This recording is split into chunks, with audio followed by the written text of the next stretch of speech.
Well, what's really funny too is you spelled my name like the head coach of Dallas instead of. Didn't that happen when we were talking about the Cowboys position too? I think it did, yeah. That's right. You got to fix your autocorrect. You've seen me at my worst. I met you at the Combine. I remember specifically what you said, that you've been to as many or more Super Bowls as I've been alive. I will always coin that to you. You gave me a look. The history about it.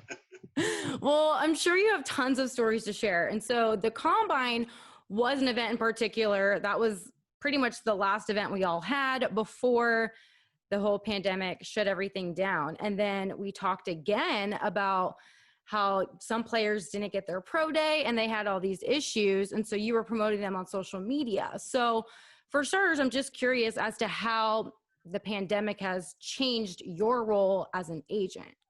COVID's played a big part in changing my role. I work out of home now, and I was driving from the suburbs of Chicago downtown, so I'm loving my new commute down the steps. But it's just different working from home too. It's just a lot has changed. And the draft process was brutal because teams couldn't get updated information on players. And so guys that were coming off injuries really paid a price. Most GMs that I talked to wouldn't trust college trainers. So it was really difficult. Trying to showcase them a little bit on social media was like a Hail Mary. It's not like teams are going to make decisions off that. So it was really tough to get the teams all the necessary information that they would get on their own. So, and it continues. Like right now in the, if veterans are getting tryouts, usually they would fly in, let's say today, and try out in the morning. It's not like that anymore. They got to fly in and then 2 days in a row test for COVID and then work out on the third day. And so for teams, it's really difficult because if you're working at a quarterback, you got to have enough receivers, and there's only so many tryouts a week now. So there's just so many little and big ways that COVID has messed with the way we do business. And then you throw the Big Ten and Pac-12 in the mix, right in the middle of training camp. Right. So this year is going to be very different for you. And I heard a story about how ESignatures created a very stressful situation for you. Yeah. So COVID, it kind of hits March 16th, the first day of free agency is when we kind of knew we shouldn't go to work. It was that week. And so it's the first day of free agency. So I wake up on Monday morning after being up late Sunday, and I end up agreeing with the Vikings on a 2-year extension for Kirk Cousins. Well, the league year starts Wednesday at 4:00 Eastern. So I know we have a couple of days to get signatures on the contract and all. So Wednesday, the Vikings call and they say, hey, can you get your signature in? So I electronically sign, send it in. Kirk does the same thing. And the Vikings are like, no, the NFL won't allow that. And I'm like, you got to be kidding me. Like, banks move millions of dollars. The NBA, Major League Baseball does this. And come to find out, somebody in the league office, and so because they're in a squabble, we can't do anything about it. So I had to download an app, and I think it was 12 pages that I had to get through. And then Kirk had to drive to his business manager's, place on the other side of town where he was staying. It was ridiculous. So I'm calling out the NFL and the NFLPA, like, let's get this done. It's 2020. Yeah. I mean, every job I've accepted, I've done an e-signature. One time I was driving to the Super Bowl, and I was in Dallas and we were driving to the Houston Super Bowl. My friend e-signatured a job for me. I was driving. So yeah, Josh McCown signed with the Jets a couple of years ago, and while waiting in line at Chick-fil-A, he signed his contract and posted it. So, something happened along the way, but I'm really hopeful they get that fixed, because that's just so archaic considering the time we're in. It just makes things a little bit more difficult. But hearing those stories is pretty funny. But football has been a huge part of your life from the very beginning. Your dad coached at Colorado and Michigan before that. We've never even discussed that. Me covering Ohio State, you never even told me about the team up north. Did you embrace the rivalry back then? Oh yeah. So my dad got the Michigan job in '74. So I'm going to age myself again, which I tend to do with you, Stephanie. And I was 10 years old. And this is a fun story. So we get to Ann Arbor, Michigan, and I was 9 actually. So my little brother was 8. My dad says, "Hey, there's another coach on the staff who's got 2 boys. I want you to meet him at the corner, around the corner at the Woods, and you're going to go watch one of them play baseball." So we know nothing. There's no social media. There's no Right. anything like that. So we go around the corner, get to the Woods area, and here comes Jack Harbaugh with John and Jim. So we're going to watch Jim Harbaugh play baseball. So this is our first entree into meeting anybody in Ann Arbor, Michigan. So my little brother's 8, I'm 9, Jim's 10, and John's 11. So we walk to the park, and Jim is the pitcher that day. So, in Little League Baseball, they have a little bench, right? One little strip bench. And so we're on the bench, and while the players are all warming up, and Jim says, "Hey, watch this." So he goes out for warm-ups. Now, picture Little League Baseball. There's a little 11-year-old or 10-year-old boy, trying to size up the pitching before it starts. And Jim is throwing these crazy moon balls 25 feet in the air, dropping them to the catcher with this wild motion. And he's just out of control, right? Umpire says, "Play ball."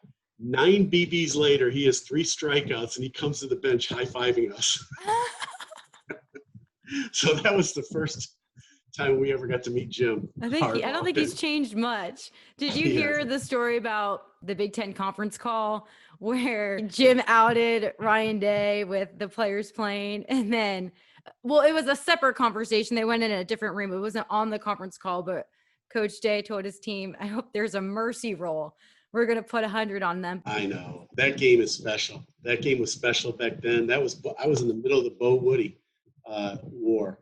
And you couldn't even focus as a 4th, 5th, 6th grader. I couldn't even focus in school on Friday waiting for that game. I would go to the Harbaugh's house before every game. I would go to the Harbaugh's house and walk to the games with them. And I can remember, so Jimmy and I always worked. We always had a job. Like, we first started on the Michigan sideline. This is in the mid-'70s where they didn't have phones. So the guy in the press box would tell the crowd who made the heard it from a guy on the field call from a telephone. Well, there were 4 plug outlets behind the bench, and Jimmy and I were the pluggers. So we would run and plug in the phone so the guy could tell up top who made the play. And so I would always go to the Harbaugh's house. We'd go to the games. And Jimmy taught me this. We had a nice little ticket thing going where we would find somebody out of town who had no friends, and we'd get their tickets and sell them for a few bucks.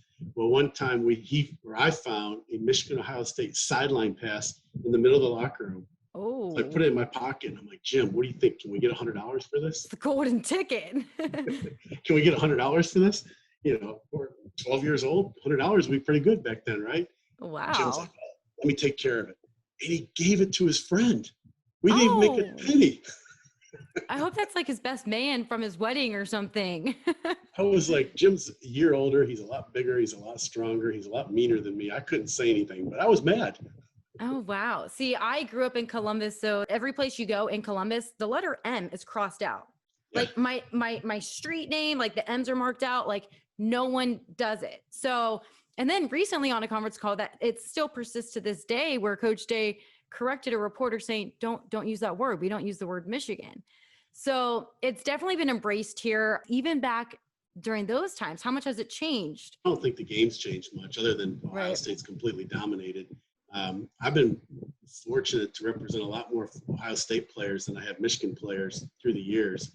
So I've learned a lot more about the rivalry from your perspective. Right. The Golden Pants and, 17 out of 18 years Ohio State's won. It's not even a rivalry in that respect. And it's good for college football when it is a rivalry.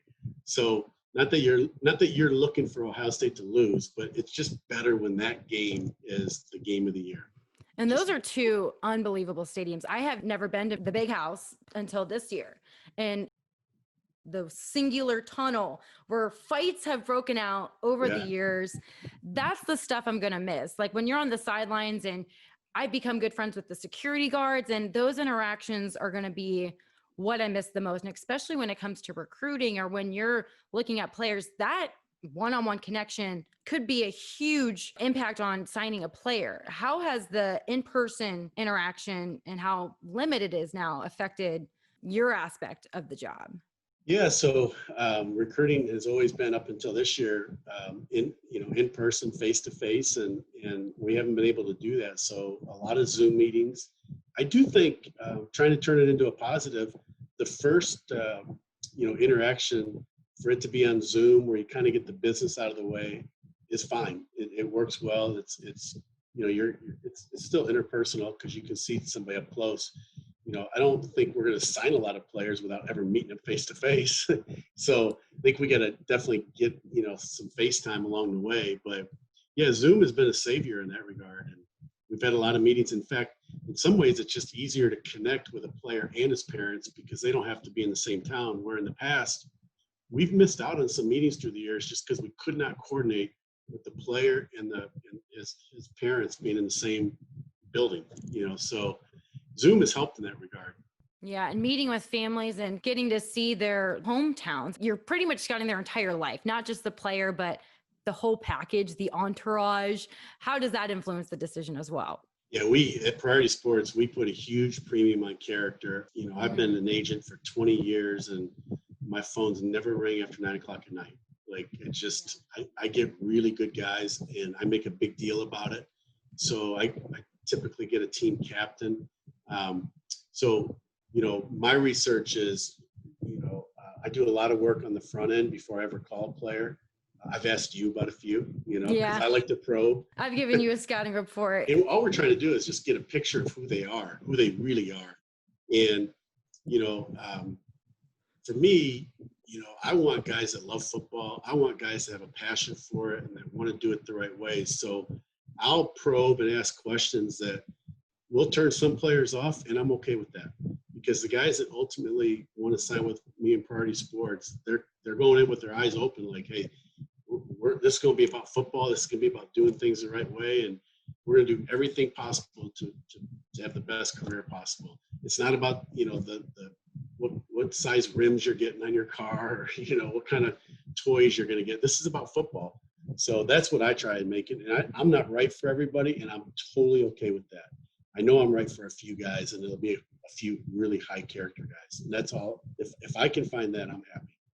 I think in any job, but especially in our industry, relationships are everything. So you have connected with reporters to players, and it's come full circle because, like you said, you can talk to a reporter and get some intel on these guys. So being very well-rounded and meeting so many people to build your network is also a huge part of the job. So, but you've been in it for a long time, so you've been able to build those connections. But how has that put you ahead of the game in this type of situation compared to some of the newer agents who are still trying to build that network? That's a tough deal for new agents because you do have to get to know coaches, salary cap guys, scouts. The reason to get to know people on a lot of different levels is to gain information, right? So, we've already outdated myself here. I've been in the league 29 years. I was on the team side for 9. I was a scouting director for 3. So, my strength is I do know football. I do know how to evaluate, and I do know a lot of people. A lot of the guys that are general managers now are guys I kind of grew up in the game with. So, but for young young agents, very difficult, especially with the climate it is today in the agent community with, more than ever, a couple of the top firms are getting as many players as they can. And there's some money floating around. So it's just a really tough climate right now in the agent community. So I think it's really difficult for young ones and guys entering, especially if they're going to be on their own. They virtually have no chance. Yeah. And I think the same with reporters as well. I don't know where they're going to get their reps. Jobs are dwindling down, but also part of the job is making decisions. And you shared a story about when you were with the Eagles and they were in the playoffs against the Giants and there was a big loss.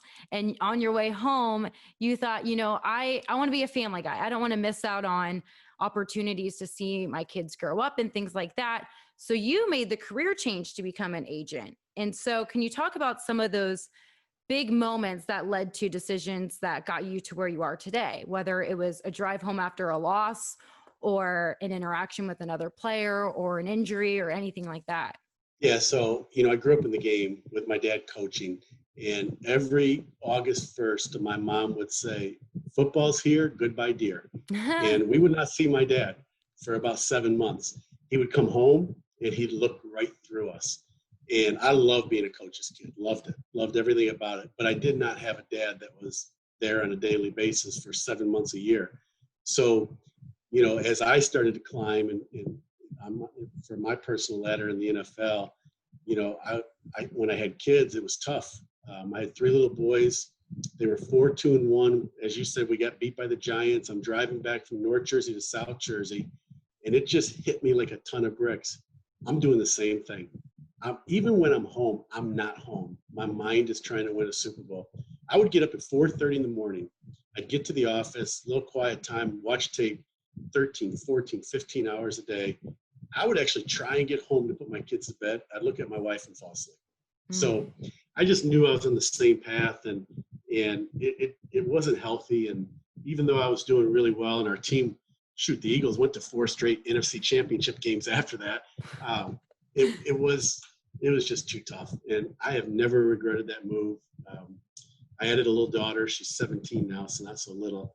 But one summer, two of my boys played baseball, and I attended over 100 games, watching them in person. Oh. So I've never regretted it. I'm blessed to have a job I enjoy with a great firm, and yet I can find balance in my life to where I could be a dad, be a husband, and yet still hopefully do some good things and work.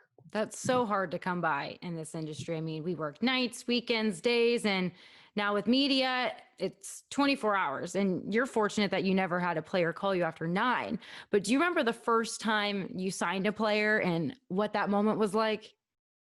Yeah, Josh McCown, who's still playing.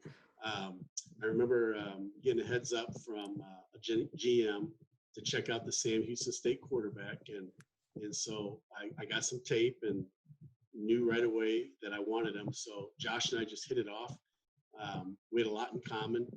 I had played quarterback, and coming from the league, he was intrigued. And Josh McCown's an unbelievable guy. So he was the first one I ever signed, which is amazing that here I am in my 20th year, and he's still in conversation to play. He just played his first playoff game in January. And I don't know if you know this, but he comes off the bench middle of the first quarter. Carson Wentz gets hurt.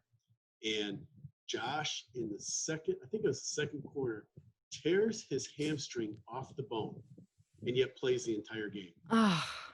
Has to have surgery, was out 6 months, and yet he played the entire game. Like, he's a freak. He was a freak athlete when I signed him, and he's a freak athlete now. I'll tell you a great story. He went to the combine. So he was invited to the combine, and I used to I went to 9 combines, and we used to sit in the stands, and they would have 3 extra quarterbacks to throw to, like, the DBs, linebackers, and we would watch those guys. Now, it was rare that we liked any of them, but we would sit there and watch them. So when Josh, coming out of Sam Houston State, I said, "Hey, Josh, I want you, even though you're going, to stay an extra 2 days and be the extra thrower." I called the combine director. His name was Duke Babb. And Duke's like, "No, Mike, you don't want that. Like, he's got plenty on his plate." I'm like, "Duke, I know what I want. Like, let Josh be one of the 3. So the last day, Josh has to throw the DBs. He's got to throw 40-yard bombs where the DB has to run underneath and catch it over his shoulder. The other 2 quarterbacks bail. So Josh is the only guy left. He ends up throwing 80 40-yard balls. And halfway through, he's got people coming out of the stands, head coaches, GM, scouts. "Hey, Josh, we'll find somebody else to throw." And he's like, "No, I'm good." He throws 80 of them. They flew him home first class. Wow. I bet you he's the only guy to ever fly home first class from the combine. Wow. People still talk about that to this day in the NFL, his combine performance. That's a great story. And I was going to ask you about injuries. When you're gambling, that's different than being an agent watching maybe your future, their future, someone you're very invested in and their whole, every aspect of their life, to see maybe them go down? What are those moments like? I get nervous, but I can't imagine with your investment in their personal and professional and business life, seeing them go Yeah, down in moments like that. it is a bad part of the game. And certainly, so I've got an obnoxious man cave. I've got a 70-inch with two 55s next to it, all in stunning high def. And so I see anything that happens pretty much on Sunday. And I've seen a lot of guys through the years where, I can remember Paul Posluszny. He's playing for the Jaguars, linebacker out of Penn State. And in the last play of the third quarter against the Tennessee Titans a few years ago, he tackles Marcus Mariota, and he gets up shaking his hand. And he does not come out the next time the defense comes out. So I text him immediately, "What's wrong with your hand?" And he ends up breaking the 3 interior knuckles. So what was interesting is we get really involved with injuries and second opinions. And our second opinion doctor in New York had a completely different opinion than their second opinion doctor for the Jaguars. So we flew Paul, or the Jaguars flew Paul to New York. And when he got off the plane, she said, "If you don't have surgery tonight, you will never make a fist as long as you live." And the surgery that night missed one game and got to play the rest of the season with a club. I mean, so being involved and being on top of injuries is really important. And it's also, heart-wrenching. Now, when a guy is headed to free agency and he's a big ticket guy, it is hard to watch those last couple games. Yeah, I bet. And I was going to ask you about how social media plays a big role in this. And you become a therapist, maybe a marriage counselor. Like, you take on a lot of roles as an agent. And do you have to filter their social media? Or if someone is, very obnoxious on there, do you have to kind of reel them in? I know you look at character a lot, but is that a big aspect of the job as well? It is, and I haven't had too many problems. I've had a couple through the years. I had a big known case. It's probably I don't know, about 10, 12 years ago that went viral, and everybody can research and probably figure it out. And yeah, those are not always comfortable conversations because, here's the thing. I see the world differently, right? And I shared this with somebody the other day. I said, I have 4 children. My boys are 24, 22, and 20. My daughter's 17. They think I'm old. They think I'm out of touch. They think that I don't keep up with lingo and, that I'm an old guy. Well, the truth is that's how college kids see me too, right? Now, my advantage, though, is I see the world differently than they do, but I see it the way the decision makers in the NFL see it. So that's where I can be an advocate for them. And we just have to work through that communication, So sometimes it can be a little challenging, but I guess that's where my psychology degree comes in a little bit, from Colorado. But you're right. I have to wear a lot of different hats. Sometimes they can go viral on social media. I'm sure you know exactly who I'm thinking of, is Kirk Cousins with "you like that?"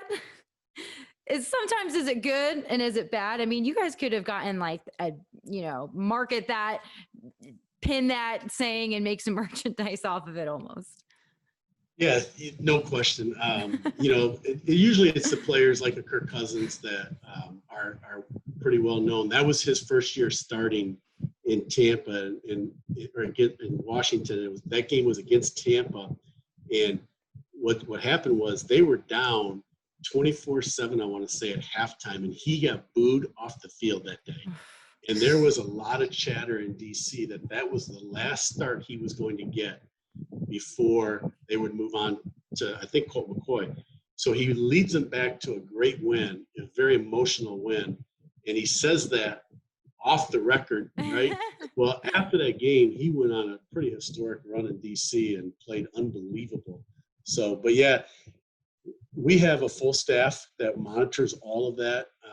When they're coming out of college, we review all of their history. Mm-hmm. We have a couple girls in our office that are excellent at making sure that we protect them as best we can. We don't have many problems.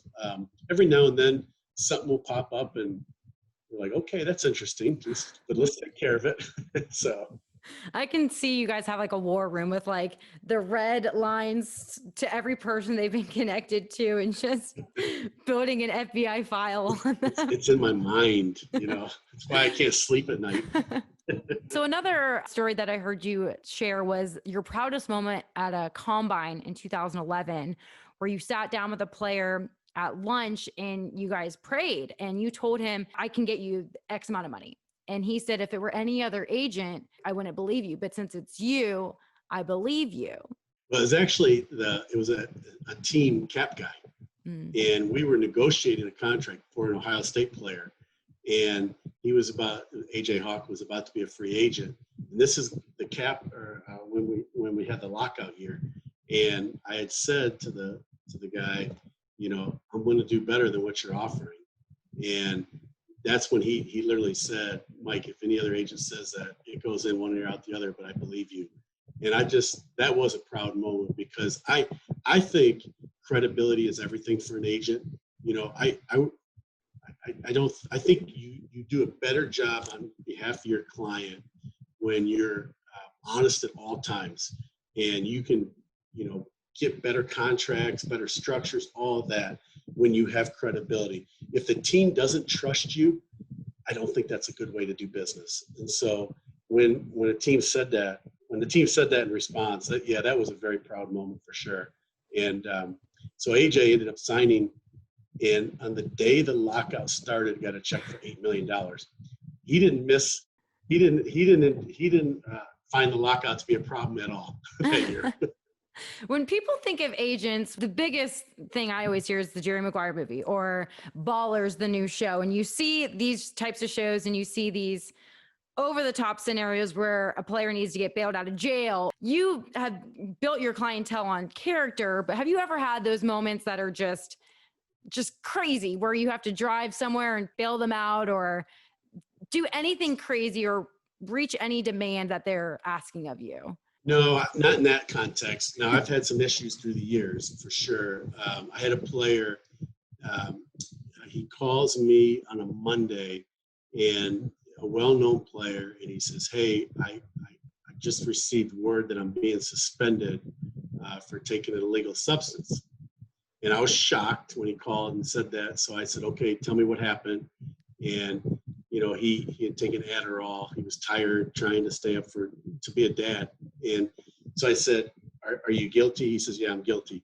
I said, well, okay, I don't have a lot of experience in this area, but you have 1 year left in your contract after this season. And we've talked earlier about how you're going to be vulnerable and the team might cut you. And man, I do not want a 4-game suspension hanging over your head in the off season. I think we should call the PA and accept the punishment starting immediately, and serve your 4 games while there's 4 games left, come back for the playoffs. And when the season ends, then you don't have to even think twice about it. So the PA, I called them and they were like, wait a second, what? they're so used to agents fighting. That was easy. Right, everyone. And I'm like, no, he's guilty, and this is going to help him in the long run. I called the club, and the club begged me not to do it. Begged me. And I said, no, this is what's in my client's best interest. So he served his 4 games. He played in the playoffs. And when the offseason came, he ended up getting traded. No one ever said a word about his 4-game suspension. So that's probably the closest I've gotten. But, again, having those high character guys has shielded me from probably what a lot of other agents have had to deal with. I mean, those are the types of stories that you hear it and you're like, that can't be true. Or shoot, when I was at the Bears as a scout, we had a prominent rookie try and sneak out of the dorm, and we caught him. So I think that those kind of things probably go on a little bit more than the public hears about. Right. I think in a COVID era, this case the Seahawks probably did the right thing moving on from him, because that was just dumb, right? When they're trying to protect, all their players. But look, at the end of the day, we're talking about young guys. Yeah. And they're young guys for the first time in their life, have a lot of money. They're very well recognized. In many cases, they're in great shape. They look good, right? So there's a lot of attention on them. And so there's a lot of things that go on behind the scenes that we don't always hear about. Yeah. And for sure that happens. I wonder if this pandemic stirs the pot a little bit more. But what a lot of people don't see is how hard it is to be an agent. I mean, not all of them make it. I mean, it maybe takes one big contract to get there, but did you have a time where you're like, I made it? This was my I made it moment. Great question. I don't know if I've ever considered that. As you said it, it's hard to be an agent, and especially in today's climate, we have to put up a lot up front to pay for their training and preparing for the draft. It's to the point where we really don't make any money the first 2 years. So it becomes a volume business. You need a lot of players in order to sustain. So I guess this is my 20th year. I guess it was probably year 7 or 8 where I was like, okay, I'm on my way now. I'm doing well. But even then, I'd only really done veteran contracts for a couple of years because, the Josh McCown in his class, it was the rookie contract's one thing, but the veteran contract is where it's at. Mm-hmm. Well, if it was my 7th year, that meant in my 5th year he was free. So I don't know. It's that's a great question. No one's ever asked me that, but I don't even. Sometimes I wonder if I've still arrived though, because recruiting is so hard. I think that's just the sports industry at all. Like I've been asked, have I had a made it moment in sports broadcasting? I think we're all wired to just keep wanting to get higher and higher. Yeah. I think we all have that athletic mindset that this is the sports industry. We're going to grind, we're going to hustle, and it weeds out the people who don't want it enough. Have you sensed that even in your aspect of the industry? Oh yeah, there's no doubt. You have to compete. You have to, as an agent, you have to go for it, compete, and you're going to get knocked down a lot.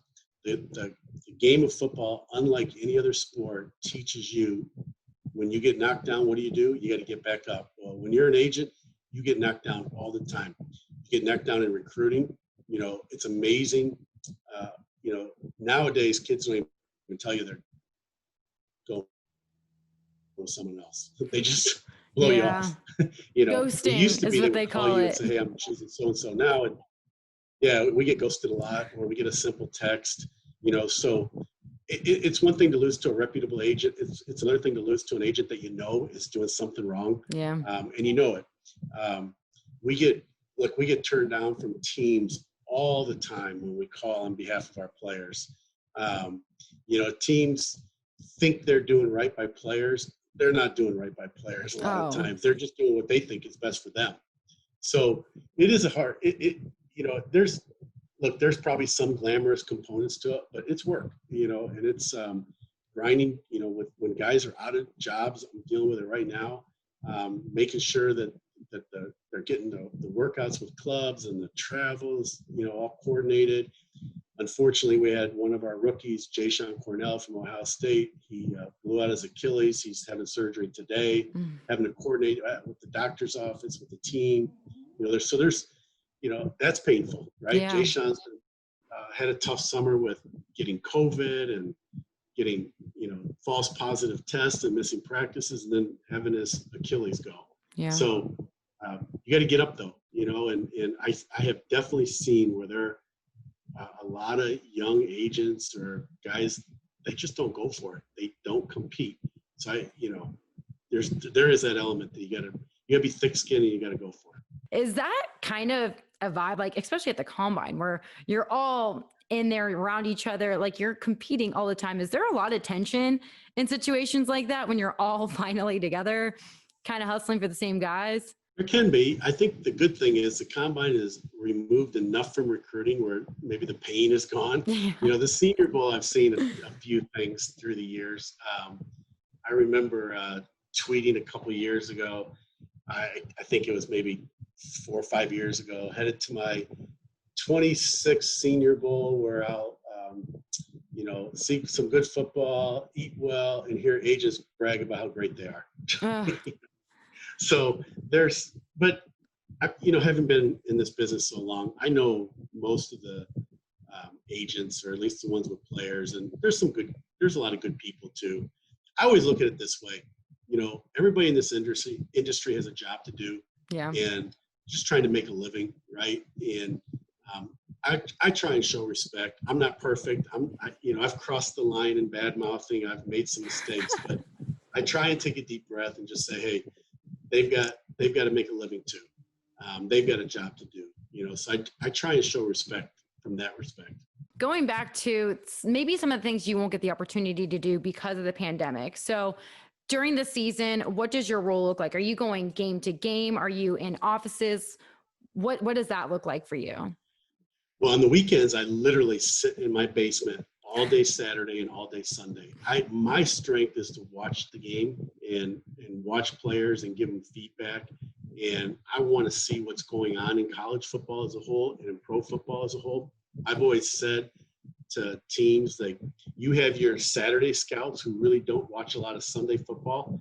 You have your Sunday scouts who really don't watch a lot of Saturday football, and yet Saturday football has a major impact on Sunday football. And so I always want to be on top of anything I can be on. And again, it's about credibility. So I watch a lot of football, but COVID has wreaked havoc on a lot of layers of both college and pro football for sure. And it's not stopping. Like every day, it seems like there's a new wrench thrown in this.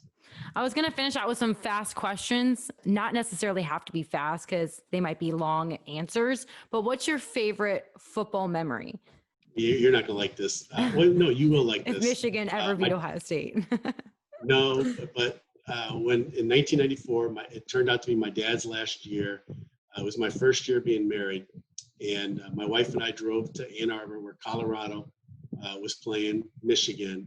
And it was the Hail Mary game when Colorado threw a Hail Mary in the last play of the game to beat Michigan 26-21. I was on the sidelines. My wife was with my mom and grandma in the stands. And it was just an incredible moment because we had grown up at Michigan. That fight song is ingrained in my DNA. But it was such a euphoric win. And then afterwards, I see my wife outside the locker room, and I said, honey, this is why we love college football. It's like this every week. What did she know? It was her first ever game. So that's probably my favorite football memory, is throwing the Hail Mary in the big house. That's a good one. What's the first thing you do when you get up? Coffee. Oh, coffee. Yeah, drink coffee. Do any of your clients have a crazy ritual that they have to stick by? Wow. I don't know if I would know that because I don't know if they would tell me. I don't see my guys. Like, I'm not around them during the week or on game day. I don't know if I know that answer. Maybe if it comes back to me later, I'll let you know. What career would you have if you weren't in football? I would try and be a programmer. Okay. Yeah, I love programming.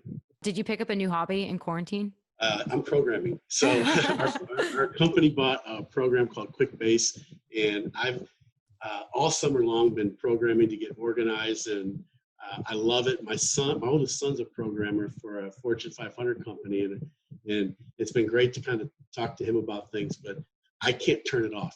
I woke up literally at 3:00 in the morning. I had an idea this morning. I came down to my computer, no coffee, and I started programming for an hour. It's a sickness. So It's probably good that I'm an agent. Well, that's a productive hobby.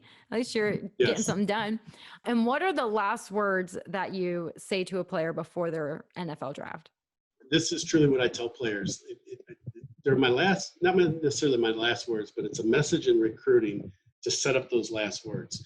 And I say, listen, let's put together a plan. Let's do everything we can to execute the plan, right? Been doing this a long time, so we'll have a really good plan for you. Now, on draft day, I'm going to call you up and I'm going to ask you this question. Did you do everything possible to put yourself in the position to get drafted as high as you can? And did you leave it all on the field, basically? And that player is going to say yes, and I'm going to say, no, you asked me the same question. Mike, on my behalf, did you do everything possible to help me get drafted as high as possible? Did you make every call? Did you send every text? Whatever it takes to help me. When I say yes, at that point, you got to have faith. You got to have faith that you're going to go to the right team, because I truly, in my heart of hearts, believe you'd rather go lower to the right team than higher to the wrong team. So have faith. If you put the work in, you've done everything you could, and I have on your behalf, then you can go into draft weekend with confidence that you're going to end up in the right spot. Oh, that's a good one. I'd feel better going into the draft if I had that one. Well, I really appreciate it. I appreciate you. Thank you. I appreciate it. Well, we'll be in touch. Yep. Sounds Alrighty. good. All right. Bye. Bye-bye. If you guys like the show, please leave a review and a rating. It really helps me out. And follow me on social media at Steph Otey, STEPHOTEY. Have a good one, you guys. I'll see you next week.